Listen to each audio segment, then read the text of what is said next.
CCN ವಾರ್ತೆಗಳ ವಾರ್ತಾ ಸಂಚಿಕೆಗೆ ಲಕ್ಷ್ಮೀ ಗಾದ್ಗಿಮಾಡು ವಂದನೆಗಳು. ಇಂದಿನ ಮುಖ್ಯಾಂಶಗಳು. ನನ್ನ ವಿರುದ್ಧ ಕಾಂಗ್ರೆಸ್ನಿಂದ ಸ್ಪರ್ಧಿಸಲು ಪ್ರಬಲ ಅಭ್ಯರ್ಥಿ ಸಿಗುತ್ತಿಲ್ಲ, ಭಗವಂತ ಖೂಬಾ. ಬೀದರ್ ಲೋಕಸಭಾ ಕ್ಷೇತ್ರದಲ್ಲಿ ಮುಸ್ಲಿಂ ಜನಸಂಖ್ಯೆ ಜಾಸ್ತಿ, ಅಯಾಜ್ ಖಾನ್ಗೆ ಕಾಂಗ್ರೆಸ್ ಟಿಕೆಟ್ ನೀಡಲು ಒತ್ತಾಯ.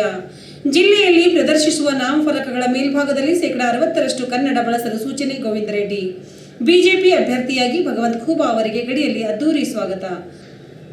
ಕಾಂಗ್ರೆಸ್ನವರು ದೈಹಲ ಬಿಟ್ಟು ನೋಡ್ತಾ ಇದ್ದಾರೆ, ಗ್ಯಾರಾ ಬಿಟ್ಟು ನೋಡ್ತಾ ಇದ್ದಾರೆ, ಜೋಕರ್ ರಾಜ ರಾಣಿ ಬಿಟ್ಟು ನೋಡ್ತಾ ಇದ್ದಾರೆ. ಕಾಂಗ್ರೆಸ್ನವರಿಗೆ ಎಕ್ಕ ಸಿಗ್ತಾ ಇಲ್ಲ. ಕಾಂಗ್ರೆಸ್ನಲ್ಲಿ ಯಾರೂ ಎಕ್ಕ ಆಗೋಕೆ ಸಾಧ್ಯ ಇಲ್ಲ. ಎಕ್ಕ ಏನಿದ್ರು ಬಿಜೆಪಿ ಅಭ್ಯರ್ಥಿ ಭಗವಂತ ಖೂಬಾ ಮಾತ್ರ ಎಂದರು. ಎಲ್ಲ ಕಾರ್ಡ್ಗಳಿಗಿಂತ ಎಕ್ಕಾನೇ ಹೆಚ್ಚು, ಹಾಗಾಗಿ ನಾನೇ ಹೆಚ್ಚು ಎಂದು ಕಾರ್ಡ್ಗಳಿಗೆ ಖೂಬಾ ಹೋಲಿಕೆ ಮಾಡಿಕೊಂಡರು. ದೇಶದಲ್ಲಿ ಸಿಎ ಅಧಿಕ ಜಾರಿ ವಿಚಾರಕ್ಕೆ, ಕಾಂಗ್ರೆಸ್ ವಿರೋಧ ವಿಚಾರಕ್ಕೆ ಪ್ರತಿಕ್ರಿಯಿಸಿದ ಅವರು, ಬಿಜೆಪಿ ದೇಶದ ಹಿತಕ್ಕಾಗಿ, ದೇಶದ ಒಳಿತಿಗಾಗಿ ಕೆಲಸ ಮಾಡ್ತಾ ಇದೆ ಎಂದರು. ದೇಶದ ಅಭಿವೃದ್ಧಿಗಾಗಿ ಕೆಲಸ ಮಾಡ್ತಾ ಇರುವಂತಹ ಸರ್ಕಾರ ಅಂದ್ರೆ ಅದು ಮೋದಿ ಸರ್ಕಾರ. ಕಾಂಗ್ರೆಸ್ನವರು ಬುದ್ಧಿಹೀನರಾಗಿದ್ದಾರೆ, ರಾಜಕೀಯವಾಗಿ ದಿವಾಳಿಯಾಗಿದ್ದಾರೆ, ಹೀಗಾಗಿ ಇಂತಹ ಆರೋಪಗಳನ್ನು ಮಾಡ್ತಾ ಇದ್ದಾರೆ ಎಂದು ನುಡಿದರು. 3 ದೇಶದಲ್ಲಿ ಇರುವ ಹಿಂದೂಗಳ ಪರಿಸ್ಥಿತಿ ಅವಲೋಕನ ಮಾಡಬೇಕು. ಅವರ ಕಳಕಳಿ ಇದ್ರೆ ಆ ಕಾನೂನಿನ ಮಹತ್ವ ಎಷ್ಟಿದೆ ಅನ್ನೋದನ್ನು ಕಾಂಗ್ರೆಸ್ಗೆ ಗೊತ್ತಾಗುತ್ತದೆ ಎಂದರು. ಅವರು ಹೆಂಗಂದ್ರೆ ದೈಲ ಭೀಟ್ ನೋಡ್ಲತ್ತಾರ, ಗ್ಯಾರಾ ಭೀಟ್ ನೋಡ್ಲತ್ತಾರ, ಜೋಕರ್ ಭೀಟ್ ನೋಡ್ಲತ್ತಾರ, ಆಮೇಲೆ ರಾಜ ಭೀಟ್ ನೋಡ್ಲತ್ತಾರ, ರಾಣಿ ಭೀಟ್ ನೋಡ್ಲತ್ತಾರ. ಹಿಂಗಾಗಿ ಅವ್ರ ಬಳಿ ಯಾರು ಎಕ್ಕ ಸಿಗಲ್ಲ, ಎಕ್ಕ ಆಗ್ಲಿಕ್ಕೆ ಸಾಧ್ಯ ಇಲ್ಲ. ಎಕ್ಕ ಭಾರತೀಯ ಜನತಾ ಪಕ್ಷದ ಅಭ್ಯರ್ಥಿ ಭಗವಂತ ಖೂಬಾನೇ ಆಗ್ತಾರೆ. ಭಾರತೀಯ ಜನತಾ ಪಕ್ಷ ರಾಷ್ಟ್ರದ ಹಿತಕ್ಕಾಗಿ, ರಾಷ್ಟ್ರದ 140 ಕೋಟಿ ಜನರ ಒಳಿತಿಗಾಗಿ ಏನೇನು ಮಾಡಬೇಕು, ಸುರಕ್ಷತೆಗೆ ಮತ್ತು ಸಮೃದ್ಧಿಗೆ, ಅವೆಲ್ಲವೂ ನರೇಂದ್ರ ಮೋದಿಯವರ ಹತ್ರ ಎದಿಗಾರಿಕೆ ಇದೆ. ಆ ಎದಿಗಾರಿಕೆಯಿಂದ ಎಲ್ಲವೂ ನಿರ್ಣಯಗಳನ್ನು ತಗೊಳ್ಳುವಂಥ ಏಕೈಕ ಸರ್ಕಾರ ಸಿಕ್ಕಿರೋದು ಸ್ವಾತಂತ್ರ್ಯ ನಂತರದಲ್ಲಿ ನರೇಂದ್ರ ಮೋದಿಯವರ ಸರ್ಕಾರ. ಅದು ಬುದ್ಧಿಹೀನತೆ ಮತ್ತು ಅವರು ರಾಜಕೀಯವಾಗಿ ದಿವಾಳಿತನ ಆಗಿದೆ. ಹೀಗಾಗಿ ಇಂಥ ಆರೋಪಗಳನ್ನು ಮಾಡ್ತಾರೆ. ಅದನ್ನು ಸ್ವಲ್ಪ ಸರಿಯಾಗಿ ಓದಿ ಆ 3 ದೇಶಗಳಲ್ಲಿರುವಂಥ ಹಿಂದೂಗಳು ಅವರ ಪರಿಸ್ಥಿತಿ ಏನಿದೆ ಅವಲೋಕನ ಮಾಡಬೇಕು.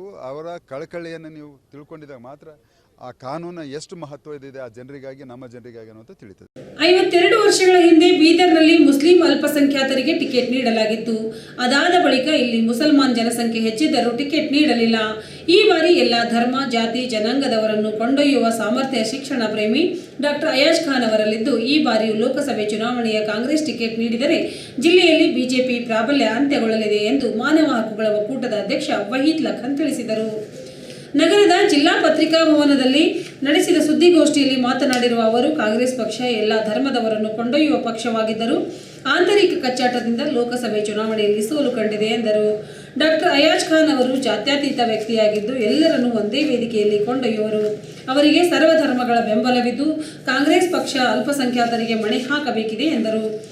ಬಿಜೆಪಿ ದೇಶದಲ್ಲಿ ಅರಾಜಕತೆ ಸೃಷ್ಟಿ ಮಾಡಿದೆ, ಕಾನೂನು ಸುವ್ಯವಸ್ಥೆ ಬಿಗಡಾಯಿಸಿದೆ, ಧರ್ಮಗಳ ಮಧ್ಯೆ, ಜಾತಿಗಳ ನಡುವೆ ವಿಷ ಬೀಜ ಬಿತ್ತಿ ದೇಶವನ್ನು ಒಡೆಯಲು ಹೊರಟಿರುವ ಬಿಜೆಪಿಯನ್ನು ಕಟ್ಟಿ ಹಾಕಲು ಅಯಾಜ್ ಖಾನ್ಗೆ ಕಾಂಗ್ರೆಸ್ ಟಿಕೆಟ್ ನೀಡಿ ಪ್ರಚಂಡ ಬಹುಮತದಿಂದ ಗೆಲ್ಲಿಸಿಕೊಂಡು ಬರುವುದು ಪಕ್ಷದ ಜವಾಬ್ದಾರಿಯಾಗಿದೆ ಎಂದರು. ಸುದ್ದಿಗೋಷ್ಠಿಯಲ್ಲಿ ಸಮಾಜದ ಮುಖಂಡರಾದ ರಾಜ್ಕುಮಾರ್ ಗುನ್ನಳ್ಳಿ, ಚಂದ್ರಕಾಂತ್ ನಿರೋಟಿ, ಜಯಶುದಾಸ್ ಆಣ್ದುರೆ, ಜಯರಾಜ್ ದೊಡ್ಡಮನಿ, ಸಂದೀಪ್ ಸೇರಿದಂತೆ ಇನ್ನಿತರರು ಇದ್ದರು.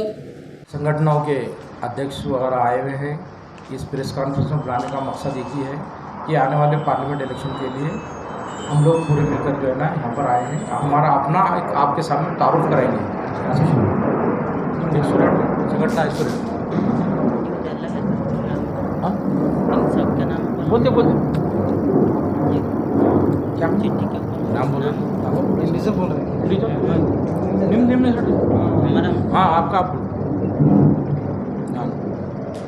ಆತ್ಮೀಯ ಬಂಧುಗಳೇ, ಇವತ್ತಿನ ದಿವಸ ಪತ್ರಿಕಾಗೋಷ್ಠಿ ಮಾಡುವ ಉದ್ದೇಶವೇನೆಂದರೆ, ಡಾಕ್ಟರ್ ಮೊಹಮ್ಮದ್ ಅಯಾಜ್ ಖಾನ್ ಸಾಹೇಬರ ಒಂದು ಬೀದರ್ ಲೋಕಸಭಾ 2024ನೇ ಲೋಕಸಭಾ ಚುನಾವಣೆಯಲ್ಲಿ ಬೀದರ್ ಜಿಲ್ಲೆಯ ಜನಪ್ರಿಯ ನಾಯಕರಾದ ಡಾಕ್ಟರ್ ಮೊಹಮ್ಮದ್ ಅಯಾಜ್ ಖಾನ್ ಅವರಿಗೆ ಟಿಕೆಟ್ ನೀಡಬೇಕಂತ ಮೊದಲು ನಾವು ಮುಖ್ಯಮಂತ್ರಿಗಳಿಗೆ ಹಾಗೂ ಕರ್ನಾಟಕ ರಾಜ್ಯದ ಅಧ್ಯಕ್ಷರಾದ DK ಶಿವಕುಮಾರ್ ಅವರಿಗೆ ಹಾಗೂ ನಿನ್ನೆ ರಾಷ್ಟ್ರೀಯ ಅಧ್ಯಕ್ಷರಾದ AIC ಮಲ್ಲಿಕಾರ್ಜುನ್ ಖರ್ಗೆ ಸಾಹೇಬರಿಗೆ ಕೂಡ ಟಿಕೆಟ್ ನೀಡಿದ್ದೇವೆ.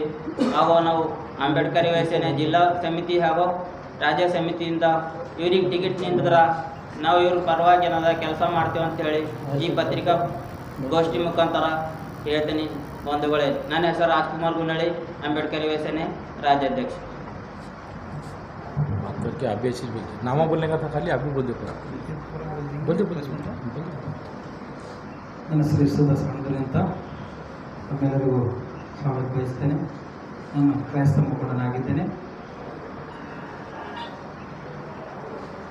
ಆಯಸ್ಕರ್ ಸರ್ ಅವರಿಗೆ ಟಿಕೆಟ್ ಕೊಟ್ಟರೆ ಭಾಳ ವಿನ್ನಿಂಗ್ ಕ್ಯಾಂಡಿಡೇಟ್ ಅವರು.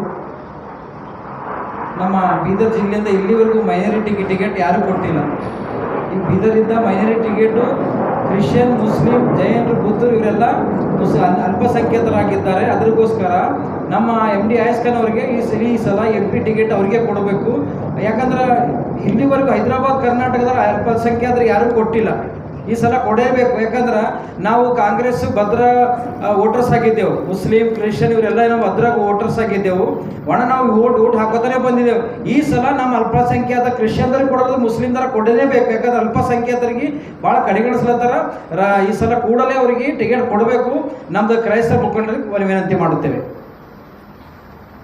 ಎಷ್ಟು ಸಾಣೋದಿಲ್ಲ ಸರ್.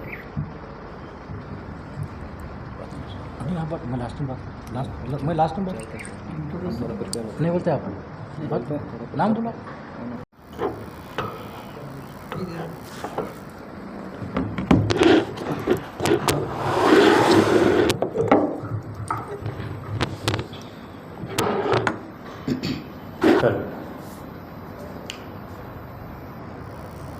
Good afternoon everyone.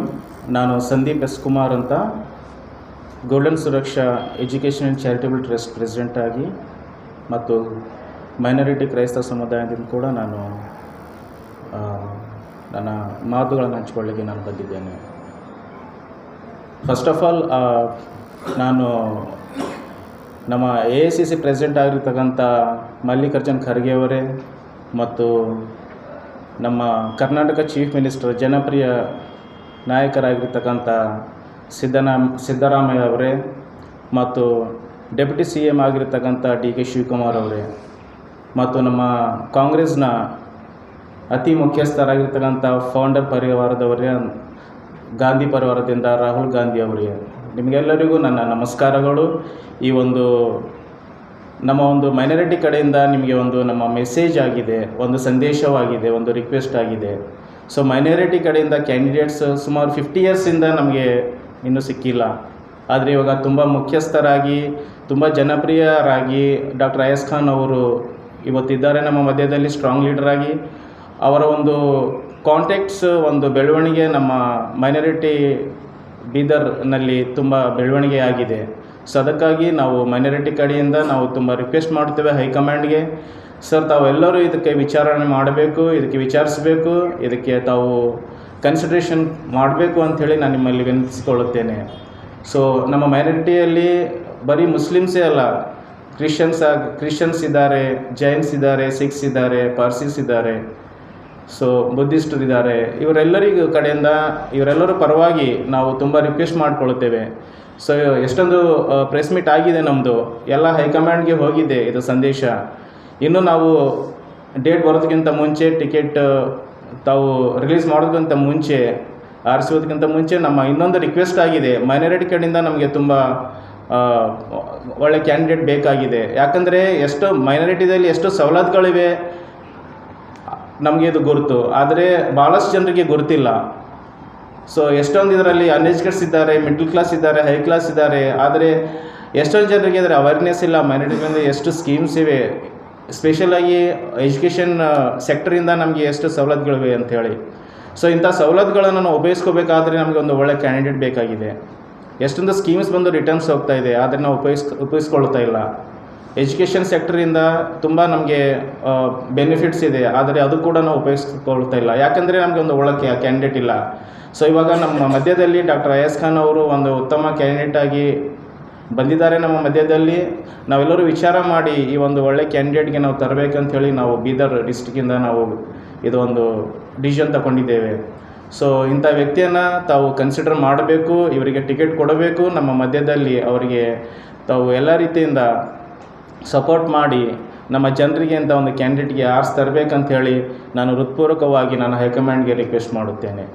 ಇದು ಸಂಸದೀಯ ಕಾರ್ಯವ್ಯವಹಾರಗಳು ಮತ್ತು ಶಾಸನ ರಚನೆ ಸಚಿವಾಲಯ ಅಧಿಸೂಚನೆಯನ್ವಯ ಸರ್ಕಾರ ಮತ್ತು ಸ್ಥಳೀಯ ಪ್ರಾಧಿಕಾರಿಗಳಿಂದ ಅನುಮತಿಯನ್ನು ಪಡೆದಿರುವ ಜಿಲ್ಲೆಯ ವಿವಿಧ ಇಲಾಖೆಗಳು ಆಡಳಿತದಲ್ಲಿ ಕಡ್ಡಾಯವಾಗಿ ಕನ್ನಡವನ್ನು ಬಳಸುವುದು, ಉದ್ಯಮಗಳು ಅಥವಾ ಸ್ವಾಯತ್ತ ಸಂಸ್ಥೆಗಳು, ಸಹಕಾರ ಮತ್ತು ಸಾರ್ವಜನಿಕ ಉದ್ಯಮಗಳು, ಶೈಕ್ಷಣಿಕ ಸಂಸ್ಥೆಗಳು, ಬ್ಯಾಂಕುಗಳು, ಇತರೆ ಹಣಕಾಸು ಸಂಸ್ಥೆಗಳು, ಖಾಸಗಿ ಕೈಗಾರಿಕೆಗಳು ಮತ್ತು ವಿಶ್ವವಿದ್ಯಾಲಯಗಳ ಫಲಕಗಳಲ್ಲಿರುವ ಹೆಸರುಗಳು ಮತ್ತು ಸದರಿ ಸಂಸ್ಥೆಗಳಲ್ಲಿ ಕಾರ್ಯನಿರ್ವಹಿಸುತ್ತಿರುವ ಅಧಿಕಾರಿಗಳ ಹೆಸರು ಮತ್ತು ಪದನಾಮಗಳನ್ನು ಸೂಚಿಸುವ ಫಲಕಗಳು ಪ್ರಮುಖವಾಗಿ ಕನ್ನಡದಲ್ಲಿ ಇರತಕ್ಕದ್ದು ಎಂದು ಜಿಲ್ಲಾಧಿಕಾರಿ ತಿಳಿಸಿದ್ದಾರೆ.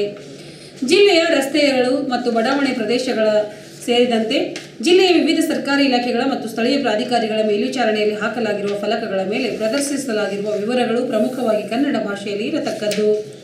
ವಿವಿಧ ಇಲಾಖೆಗಳ ಸ್ಥಳೀಯ ಸಂಸ್ಥೆಗಳ ಪ್ರಕಟಣೆಗಾಗಿ ಹೊರಡಿಸಿದ ಎಲ್ಲ ಟೆಂಡರ್ ಅಧಿಸೂಚನೆ, ಜಾಹೀರಾತು, ಅರ್ಜಿ ನಮೂನೆ, ಡಿಜಿಟಲ್ ನಮೂನೆ, ಪ್ರಮಾಣ ಪತ್ರ ಪ್ರಮುಖವಾಗಿ ಕನ್ನಡದಲ್ಲಿ ಇರತಕ್ಕದ್ದು. ಸರ್ಕಾರ, ಸ್ಥಳೀಯ ಪ್ರಾಧಿಕಾರ, ಅನುದಾನಿತ ಅಥವಾ ಅನುದಾನ ರಹಿತ ಸಂಸ್ಥೆ ನಡೆಸುವ ಕಾರ್ಯಕ್ರಮಗಳ ಕುರಿತು ಕರಪತ್ರ, ಬ್ಯಾನರು, ಫ್ಲೆಕ್ಸ್, ಎಲೆಕ್ಟ್ರಾನಿಕ್ ಪ್ರದರ್ಶನ ಫಲಕ ಮಾಹಿತಿಗಳು, ನೋಟಿಸ್ಗಳು ಇತ್ಯಾದಿ ಪ್ರಮುಖವಾಗಿ ಕನ್ನಡದಲ್ಲಿ ಇರತಕ್ಕದ್ದು. ಸರ್ಕಾರ ಕೈಗೊಂಡ ಅಥವಾ ಸರ್ಕಾರ ಸಂಬಂಧಿತ ಸಂಸ್ಥೆಗಳು ಅಥವಾ ಸ್ಥಳೀಯ ಪ್ರಾಧಿಕಾರಿಗಳಿಂದ ಯಾವುದೇ ರೀತಿಯ ಪ್ರತಿಫಲ, ಅನುದಾನ, ರಿಯಾಯಿತಿ ಪಡೆದು ಅನುಷ್ಠಾನಗೊಳಿಸುತ್ತಿರುವ ಯಾವುದೇ ಯೋಜನೆಗೆ ಸಂಬಂಧಿಸಿದ ಫಲಕ, ಜಾಹೀರಾತು, ರಸೀದಿ, ಬಿಲ್ಲು, ನೋಟಿಸ್ಗಳು ಇತ್ಯಾದಿಯಾಗಿ ಪ್ರಮುಖವಾಗಿ ಕನ್ನಡದಲ್ಲಿ ಇರತಕ್ಕದ್ದು. ಸರ್ಕಾರದ ಅಥವಾ ಸ್ಥಳೀಯ ಪ್ರಾಧಿಕಾರಗಳ ಅನುಮೋದನೆಗೆ ಮತ್ತು ಮಂಜೂರಾತಿಯೊಂದಿಗೆ ಕಾರ್ಯನಿರ್ವಹಿಸುತ್ತಿರುವ ವಾಣಿಜ್ಯ, ಕೈಗಾರಿಕೆ ಮತ್ತು ವ್ಯಾಪಾರ ಸಂಸ್ಥೆಗಳು, ವಿನ್ಯಾಸಗಳು, ಸಮಾಲೋಚನೆ ಕೇಂದ್ರಗಳು, ಆಸ್ಪತ್ರೆಗಳು, ಪ್ರಯೋಗಾಲಯಗಳು ಪ್ರದರ್ಶಿಸುವ ನಾಮಫಲಕಗಳ ಮೇಲ್ಭಾಗದಲ್ಲಿ 60% ಕನ್ನಡದಲ್ಲಿ ಇರತಕ್ಕದ್ದು. ಸಂಬಂಧಪಟ್ಟ ಜಿಲ್ಲೆಯ ಮತ್ತು ತಾಲೂಕು ಅಧಿಕಾರಿಗಳ ಕನ್ನಡ ಕಡ್ಡಾಯ ಕುರಿತು ಕ್ರಮ ಕೈಗೊಳ್ಳಲು ಸೂಚಿಸಿದೆ ಎಂದು ಜಿಲ್ಲಾಧಿಕಾರಿ ಗೋವಿಂದ ರೆಡ್ಡಿ ತಿಳಿಸಿದರು. ಬಹಳ ಕುತೂಹಲ ಕೆರಳಿಸಿದ ಬೀದರ್ ಲೋಕಸಭಾ ಕ್ಷೇತ್ರದ ಬಿಜೆಪಿ ಅಭ್ಯರ್ಥಿ ಆಯ್ಕೆ ಪಕ್ಷದ ಹೈಕಮಾಂಡ್ 2ನೇ ಪಟ್ಟಿಯಲ್ಲಿ ಹಾಲಿ ಸಂಸದರು ಆದ ಸಚಿವ ಭಗವಂತ ಖೂಬಾ ಅವರನ್ನೇ ಟಿಕೆಟ್ ನೀಡುವ ಮೂಲಕ ಪಕ್ಷದ ಕಾರ್ಯಕರ್ತರಿಂದ ಗೊಂದಲಕ್ಕೆ ತೆರೆ ಕಂಡಿದೆ. ಅವರು 3ನೇ ಬಾರಿ ಬೀದರ್ ಲೋಕಸಭಾ ಕ್ಷೇತ್ರದ ಅಭ್ಯರ್ಥಿ ಆಯ್ಕೆಯಾಗಿ ಬೀದರ್ ಆಗಮಿಸುತ್ತಿದ್ದ ಅವರನ್ನು ಗುರುವಾರ ತೆಲಂಗಾಣ ಬೀದರ್ ಗಡಿ ಪ್ರದೇಶವಾದ ಶಾಪುರ್ ಗೇಟ್ ಹತ್ತಿರ ಅವರನ್ನು ಕಾರ್ಯಕರ್ತರು ಅದ್ದೂರಿ ಸ್ವಾಗತದೊಂದಿಗೆ ಬರವು ಮಾಡಿಕೊಂಡರು. ಬಿಜೆಪಿ ಕಾರ್ಯಕರ್ತರು, ಮುಖಂಡರು ಹೂಮಾಲೆ ಹಾಕಿ ಜೈಕಾರ ಕೂಗಿ ಸ್ವಾಗತ ಕೋರಿದರು. ಇದೇ ವೇಳೆ ಅವರು ಮಾಧ್ಯಮ ಪ್ರತಿನಿಧಿಗಳೊಂದಿಗೆ ಮಾತನಾಡಿ, ಎಲ್ಲ ಹಾಲಿ ಮಾಜಿ ಶಾಸಕರು, ಪಕ್ಷದ ಎಲ್ಲ ಕಾರ್ಯಕರ್ತರು ಹಾಗೂ ವರಿಷ್ಠರಿಗೆ ಧನ್ಯವಾದ ಹೇಳ್ತೇನೆ ಎಂದರು. ಬಿಜೆಪಿ ಅಭ್ಯರ್ಥಿಯಾಗಿ ನನ್ನನ್ನು ಆಯ್ಕೆ ಮಾಡಿದ್ದಕ್ಕೆ ಧನ್ಯವಾದ ತಿಳಿಸಿದರು. ಎಲ್ಲ ಆಕಾಂಕ್ಷಿಗಳು ಹಾಗೂ ಶಾಸಕರು, ಮುಖಂಡರು ಎಲ್ಲರಿಗೂ ಕರೆ ಮಾಡಿ ಮಾತನಾಡಿದ್ದೇನೆ. ಅವರೆಲ್ಲರೂ ಸಂತಸ ವ್ಯಕ್ತಪಡಿಸಿದ್ದಾರೆ ಎಂದರು. ಎಲ್ಲರೂ ಒಗ್ಗಟ್ಟಾಗಿ ಕೆಲಸ ಮಾಡಿ 2 ಲಕ್ಷಕ್ಕೂ ಅಧಿಕ ಮತಗಳ ಅಂತರದಿಂದ ಗೆಲ್ತೇವೆ ಎಂದು ಖೂಬಾ ವಿಶ್ವಾಸ ವ್ಯಕ್ತಪಡಿಸಿದರು. ಈ ಸಂದರ್ಭದಲ್ಲಿ ನಗರಾಧ್ಯಕ್ಷ ಶಶಿಧರ್ ಹೊಸಳೆ, ಬಸವರಾಜ್ ಪವಾರ್, ಶಿವರಾಜ್ ಕುದುರೆ ಸೇರಿದಂತೆ ಮಹಿಳಾ ಕಾರ್ಯಕರ್ತೆಯರು ಇದ್ದರು.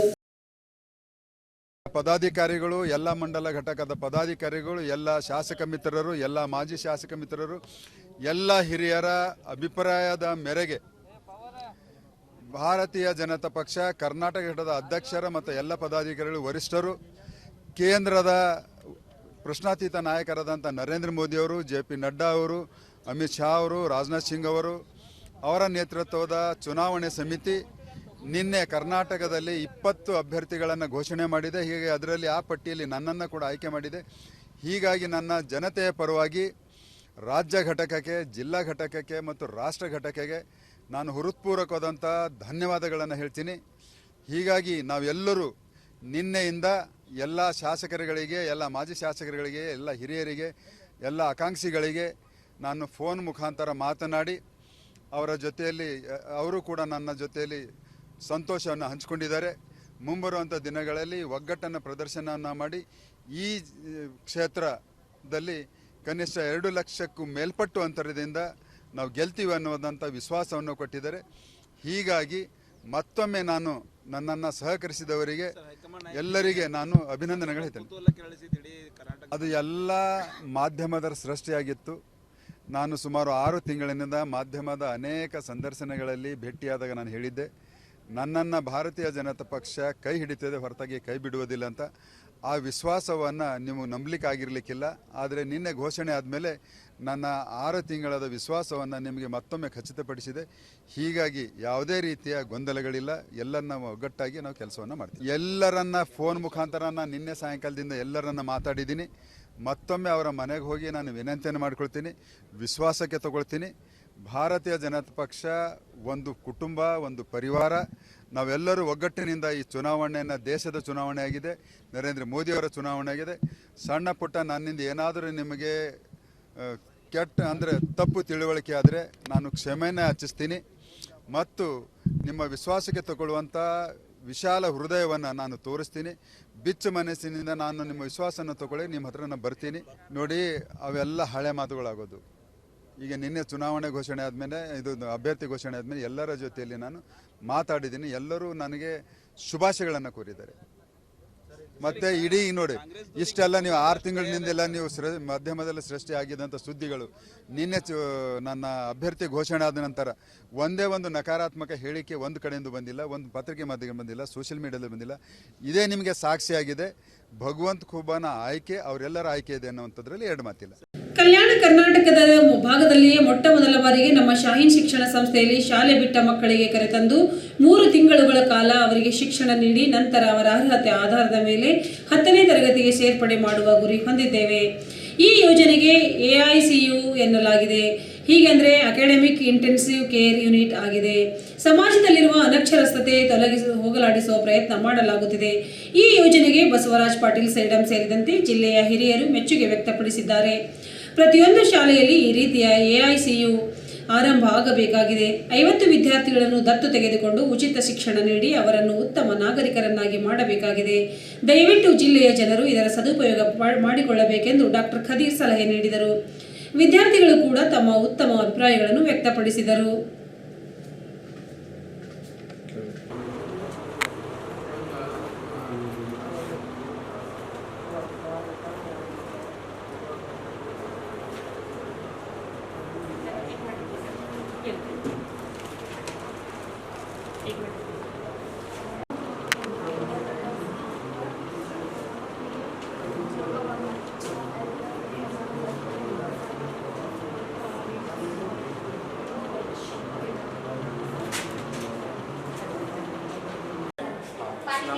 My name is Mohammad Asif. I am from Mumbai.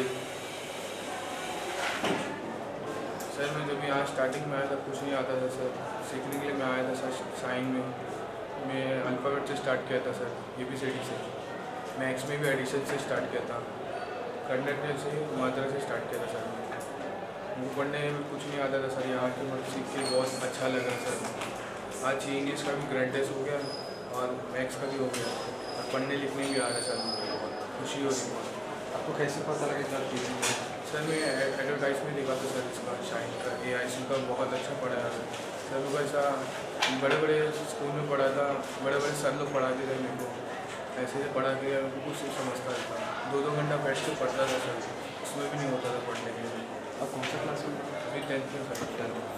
आपको कैसा लगा कराना? वो अच्छा लगा सर. बस और 1 मंथ में हो जाएगा सर मेरा. कौन सब्जेक्ट में कराना? अभी इंग्लिश, मैथ्स, कन्नड़. कन्नड़ सीखे.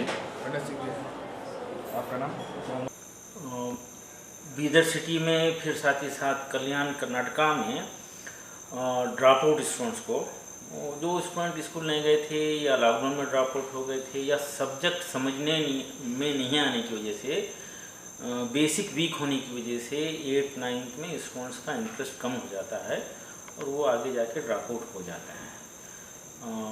लोग कहते हैं कि गुर्बत की वजह से ड्रॉप आउट होते हैं, लेकिन वो बहुत कम परसेंटेज होता है. सब्जेक्ट समझ में नहीं आने की वजह से ड्रॉप आउट होने की तादाद बहुत ज़्यादा होती है और प्रॉब्लम होता है मैथमेटिक्स और लैंग्वेजेस में वीकनेस की वजह से. तो शाहीन में लास्ट 25 ईयर्स से एक एक्सपेरिमेंट हुआ है. एक केस स्टडीज़ करते रहे, एक सिस्टम बनाने की कोशिश करे, एक डिपार्टमेंट बना लिए उसके लिए और उसका नाम है academic ICU, academic intensive care unit.